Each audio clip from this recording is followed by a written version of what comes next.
Center of Excellence. Government funded research. International Partnership Program KL, deemed to be university. దేవాలయం నందు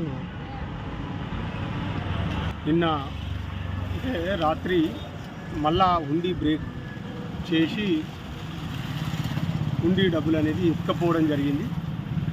ఇది దాదాపు ఒక 3-4 సార్లుగా జరుగుతుంది. గతంలో సీసీ కెమెరాలు రికార్డ్ అయినాయి, కానీ అది కాలేదు. ఈసారి సీసీ కెమెరాలు మళ్ళీ తీసుకొచ్చి కొత్తది ఎత్తిద్దామని అనుకున్నాము. ఈ లోపలనే మళ్ళా జరిగింది. దయచేసి పోలీసు ఉన్నతాధికారులు దీనిపైన స్పందించి నిందితులను దొరకబట్టేసి అమ్మవారికి అదేవిధంగా భక్తులకు తగు న్యాయం చేయాలని చెప్పేసి మేము జై భవాని, జై భవాని. మరిన్ని వీడియోస్ కోసం ఛానల్ ని సబ్స్క్రైబ్ చేయండి. లేటెస్ట్ అప్డేట్స్ కోసం వాట్సాప్ ఛానల్ ని ఫాలో చేయండి. అండ్ లింక్ డిస్క్రిప్షన్ లో ఉంది.